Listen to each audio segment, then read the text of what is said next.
The compliance officer at Shelby Wealth Advisors was a woman named Evelyn Fowler. I knew her because for 12 years, I was the senior compliance auditor who reviewed her department's reports. She was a quiet woman with graying hair and a sharp eye for irregular transactions. She knew my name, my reputation, and the exact standard of documentation I expected.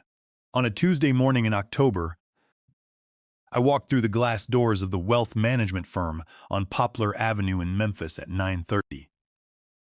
I was there to check on a simple transfer, but the moment Evelyn looked up from her computer screen, she went completely still. It was the specific stillness of an auditor who has just found an entry that does not balance. She looked at her monitor, then at me and said, "Mr. Holloway, can we step into the private conference room?" That was the moment I knew the trap I had set 3 weeks ago had finally snapped shut. My name is Philip Holloway. I am 68 years old, and I spent 36 years as a bank compliance auditor in Memphis, Tennessee. I am a man who has lived his life by rules, procedures, and the absolute certainty of ledger sheets. If you hand me a stack of financial records, I can tell you where the leak is within an hour.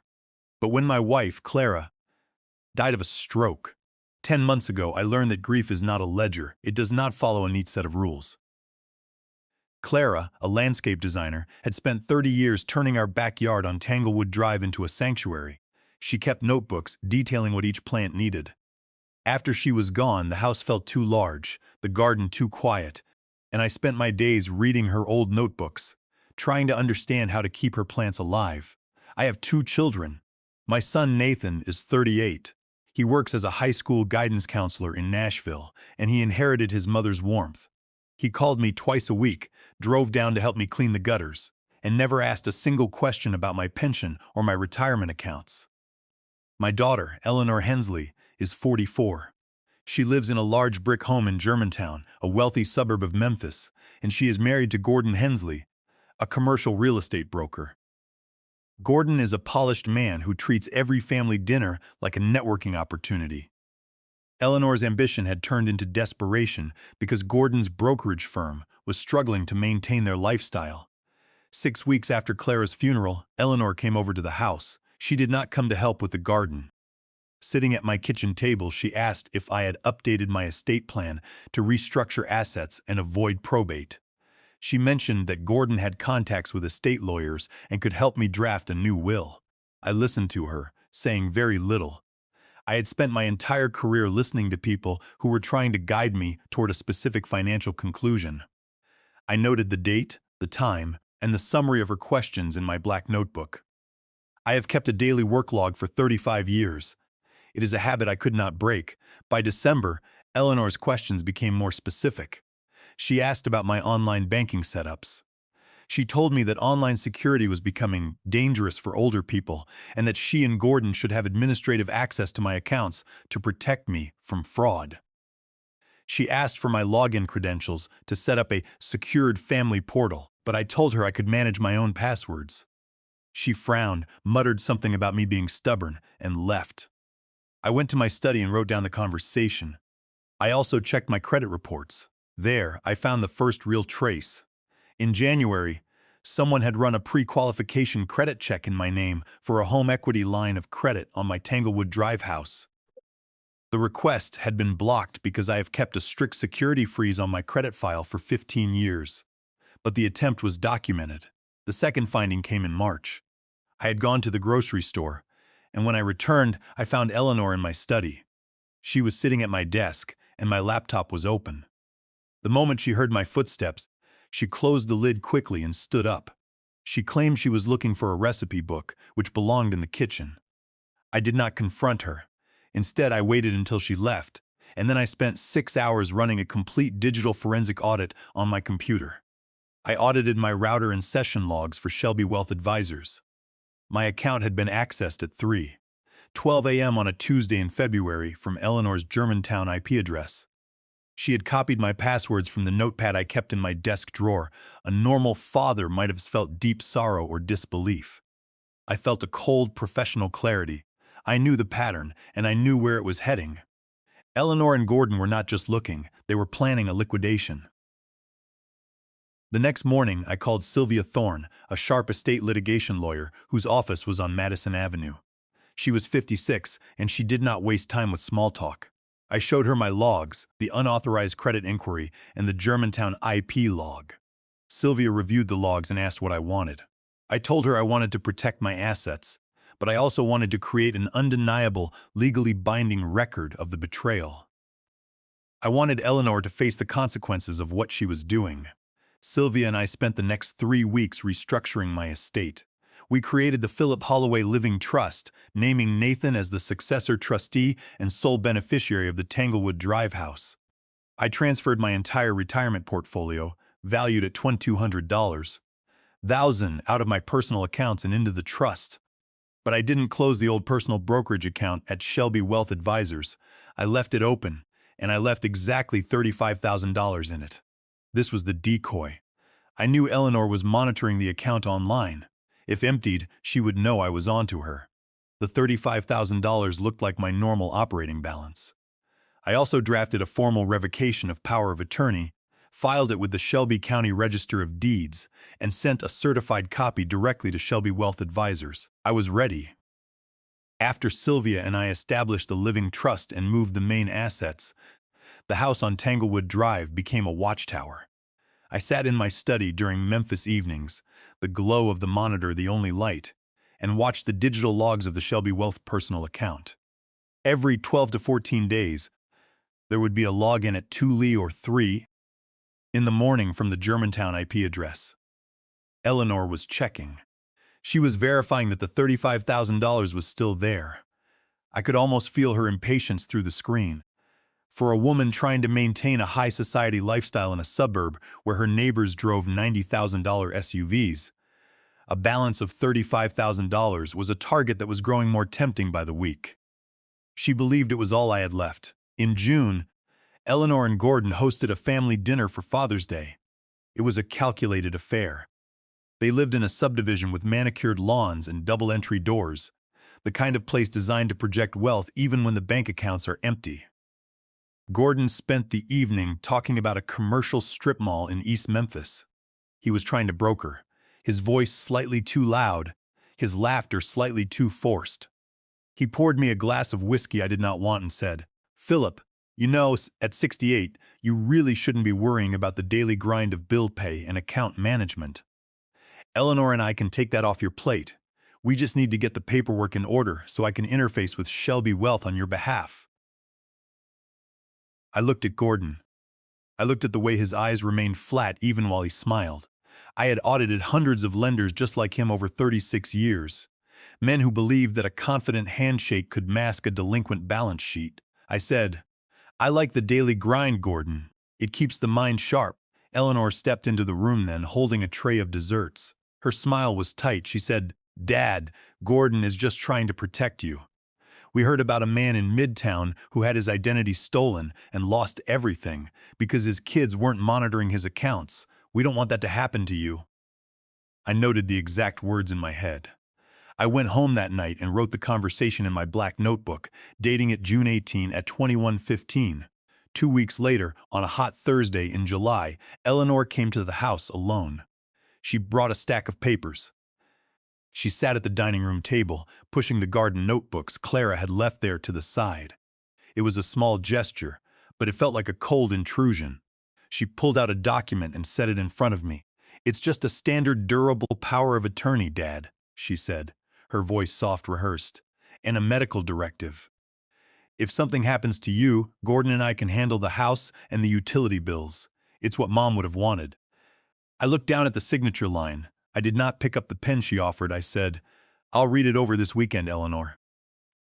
She looked at me, and for a fraction of a second the mask slipped. Her eyes were hard, frustrated. "You're being stubborn, Dad. We're just trying to help."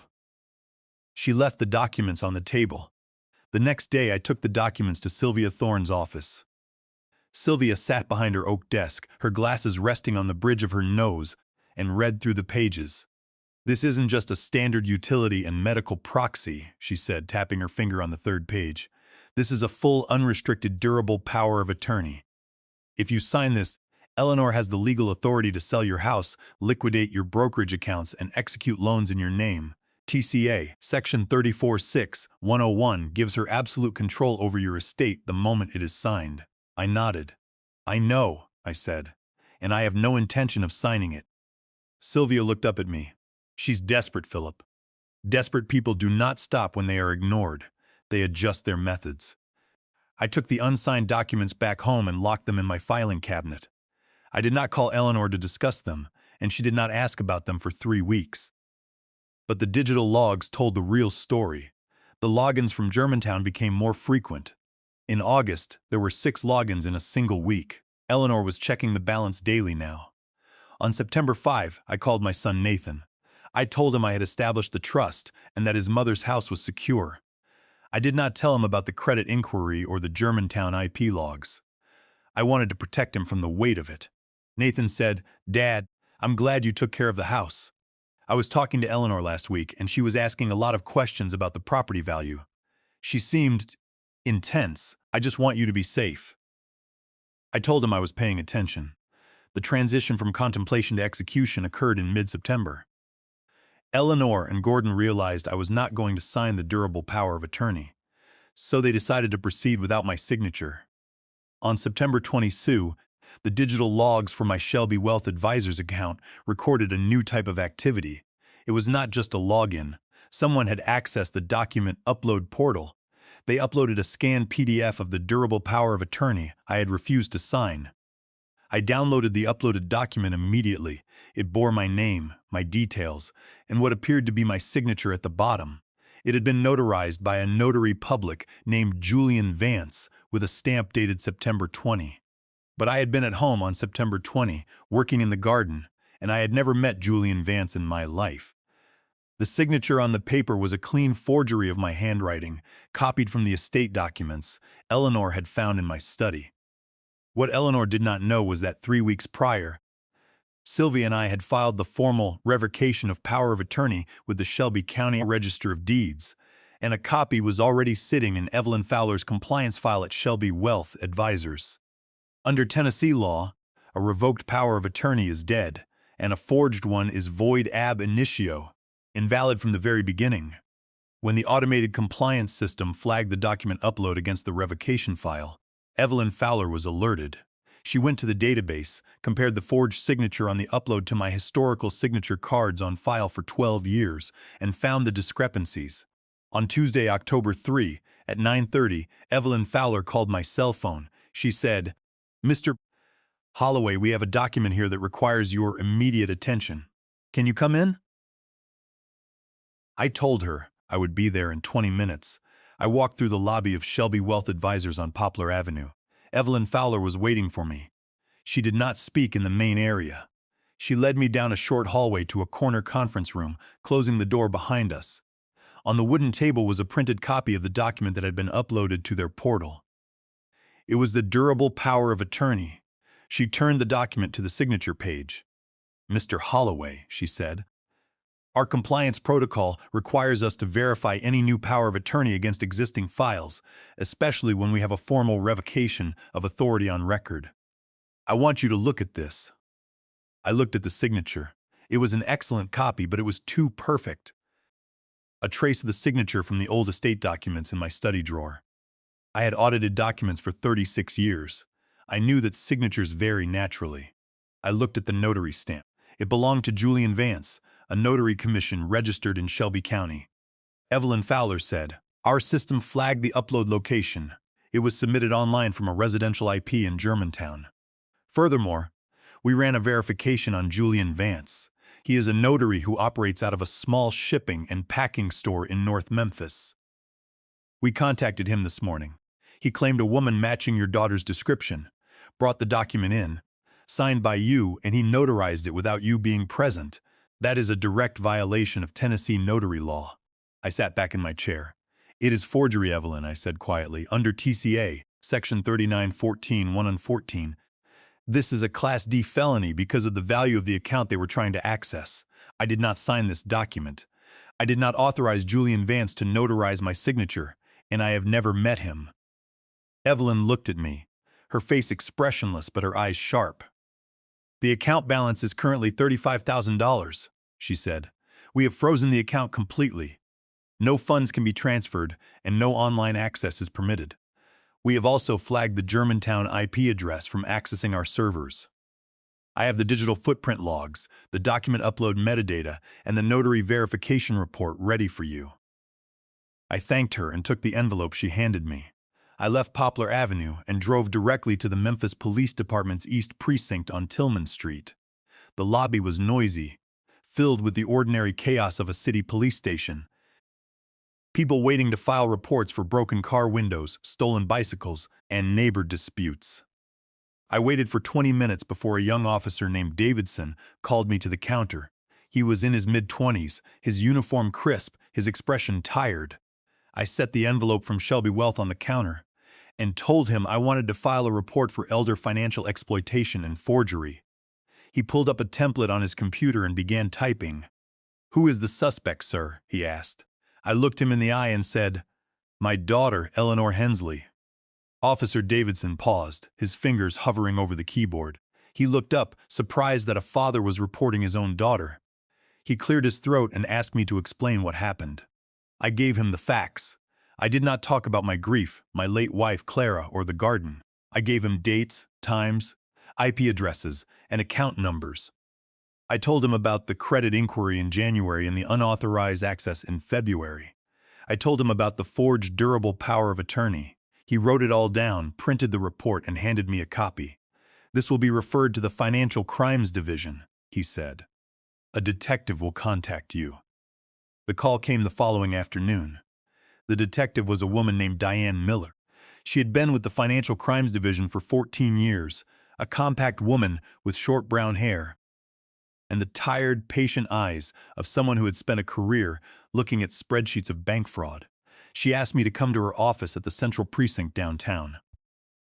I walked in carrying my black notebook and a folder containing every scrap of evidence I had compiled over the past 10 months. I had printed the IP address logs, the credit bureau report, the Shelby Wealth compliance files, and a typed timeline of my estate restructuring. I sat across from her desk and she began to read. Detective Diane Miller read in silence. For 15 minutes, the only sound in the office was the turning of paper. She read the timeline, compared the Germantown IP logs to the dates of my daughter's visits, and examined the copy of the forged signature. When she finished, she set the files down and looked at me. "Mr. Holloway," she said, "most people come into this office after their accounts have been completely drained. They have no records, no IP logs, and no timeline. They just have an empty account and a sense of betrayal. You have handed me a complete evidentiary chain. Why did you wait until the Shelby Wealth upload to file the report?" I looked at her. "Because a login from a family member's IP is an anomaly," I said. "A credit check that is blocked is an inquiry, but a forged durable power of attorney uploaded to a wealth management firm to gain access to a $35 zeros in account is an overt act of fraud. I am a bank compliance auditor, detective. I do not file reports based on suspicion. I file reports when the documentation is complete." Detective Miller let out a short, dry laugh. "You're a rare breed, Mr. Holloway. Under TCA Section 71-6-120, this falls under financial exploitation of an elderly adult. The fact that you are 68 and she tried to use a forged document to gain control of your resources makes this a serious case. We will open the investigation today. I will start with Julian Vance, the notary." The investigation progressed with the quiet, crushing momentum of a legal process. Detective Diane Miller did not waste time. 3 days after our meeting, she walked into the small shipping and packing store in North Memphis where Julian Vance operated his notary public commission. It was a rundown business with flickering fluorescent lights, the smell of cardboard boxes, and a bulletproof glass counter. Vance, faced with a police detective and the threat of criminal facilitation charges under TCA Section 39-16504, did not hold out long. He went pale and admitted everything. He told Detective Miller that Eleanor Hensley had come to his shop on September 20, visibly distressed. She had claimed her elderly father was bedridden, suffering from cognitive decline, and that she desperately needed the notarization to access funds for my medical care. Vance had stamped the document, charging her a $50 fee without ever seeing me. He signed a statement confirming the forgery. Using Vance's statement, Detective Miller obtained a search warrant for my daughter's cell phones. The digital forensic search in early November revealed the full scale of their desperation. They had been text messaging about my assets for over a year. In August, Gordon had texted Eleanor, "Shelby Wealth still has $35K in the checking account. The home equity line check failed. The old man must have a freeze on his file. We need to upload the POA Vance stamped. Once it's processed, I can initiate the transfer to our business account." Eleanor had replied, "Are you sure this won't flag? If he finds out, he'll write us out of the will completely." Gordon's response was cold. He's 68, alone, and half lost in his garden. He won't notice $35K moving. By the time he does, the strip mall deal will clear and we can pay it back.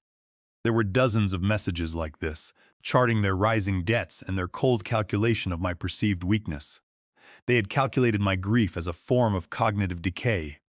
They assumed that because I spent my days reading Clara's garden notebooks and staring at the backyard, my mind had softened. They did not understand that for a compliance auditor, silence is not absence. It is observation. When Detective Miller showed me the transcripts of those text messages in her office, I felt no anger. I felt only the familiar satisfaction of an auditor who has found the final, confirming entry of a fraud scheme. The data was complete. The intent was documented. I looked at the printed transcripts and nodded. Detective Miller said, "Mr. Holloway, with the notary's confession and these messages, we have an ironclad case. The district attorney's office is already preparing the indictment." In mid-November, Detective Miller called Eleanor in for a formal interview. She was accompanied by a defense lawyer Gordon had hired. According to the police report, Eleanor started the interview by claiming it was all a misunderstanding, that she was only trying to manage my utility bills and protect me from online scammers. But when Detective Miller laid out the notary statement from Julian Vance, the IP logs tracing the logins to her home router, and the text messages from her own phone, her lawyer went quiet. He leaned over, whispered in her ear, and advised her to stop talking. The interview ended in 25 minutes. I called Nathan that evening. From his Nashville apartment, he listened silently as I explained the notary statement, the search warrant, and the text messages. When he finally spoke, his voice was heavy and strained. "Dad," he said, "I knew they were struggling financially. Gordon had been asking me about loaning him money in the spring, but I didn't have anything to give him. But this, to forge your signature on a POA, to take your money while you were grieving Mom, it's sick. I can't believe Eleanor went through with it. She knows how hard you worked for that money." I said, "The house is safe, Nathan. The trust is established. The law is moving," he said. "I know, Dad. I'm sorry you had to handle this alone." I told him I was never alone. I had Clara's notebooks. I spent the late November afternoons in the garden. The leaves of the dogwood trees had fallen, carpeting the yard in brown and gold. I sat on the wooden bench Clara had built, holding her green notebook. On page 42, she had written, "The ferns along the south fence require division every 3 years. If left crowded, they will choke each other out. Dig them up gently in the late fall, separate the roots, and replant them with space to breathe." I went to the potting shed, retrieved the spade, and spent 4 hours dividing the ferns. My hands were cold, my back ached, but as I worked, the structure of the garden began to emerge again from the overgrown weeds. I was restoring order, one plant at a time. The physical labor was a relief, a way to channel the silent weight of my daughter's betrayal into something constructive. In December, I visited Sylvia Thorne's office. Sleet tapped against the window as she reviewed the trust status and the pending criminal case. "The Shelby County District Attorney is moving forward with the prosecution," she said. "The evidence is overwhelming. Eleanor is facing charges of forgery under TCA, Section 39-14-114, which is a Class D felony, and financial exploitation of an elderly adult under TCA, Section 71-6-120. With her clean record, she likely won't face active prison time, but she will have a permanent felony conviction, probation, and she will be legally barred from acting as a fiduciary for anyone else. Gordon is also being investigated for criminal conspiracy. Regarding the $35,000 decoy account, Sylvia confirmed the funds were secure, since Shelby Wealth froze them immediately. Once the hold cleared, the account would return to my control. The decoy had done its job. It had drawn the target out, established the criminal intent, and protected the $1,200,000 portfolio. It was a successful audit, and the numbers, as always, did not lie. The legal resolution arrived in April, 6 months after the Shelby Wealth Advisors transaction was frozen. Eleanor, facing the threat of active prison time and the overwhelming evidence compiled by Detective Miller, accepted a plea agreement. Her defense attorney had tried to negotiate a lesser charge, but the Shelby County District Attorney was unyielding. The forensic records and the text messages had shown clear, premeditated intent to exploit a senior citizen.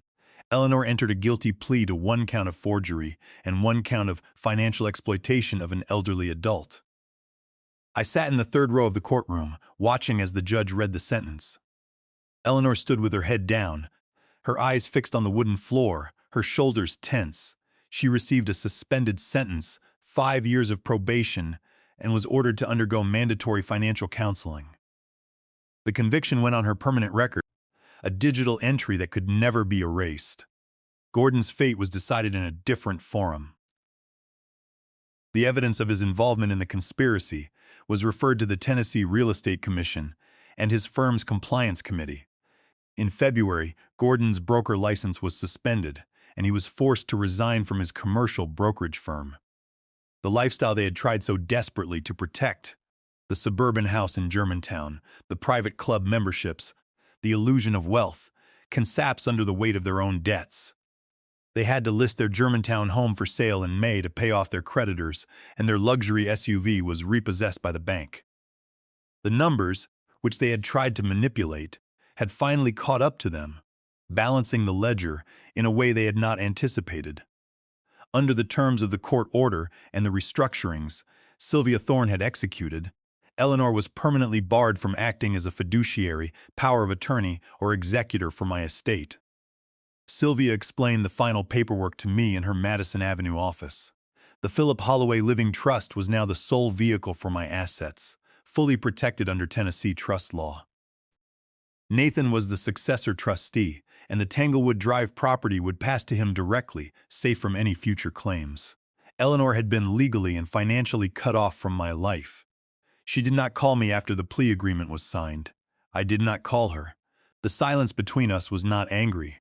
It was simply the final entry in a closed account, a transaction that had reached its logical conclusion. In the spring, Nathan drove down from Nashville. It was a warm weekend in April, the dogwood trees in the backyard in full bloom, white and pink petals drifting across the manicured lawn. We spent Saturday morning working in the garden. I showed him the ferns I had divided in November. They had taken root, their green fronds unfurling in the shade of the fence. Nathan smiled.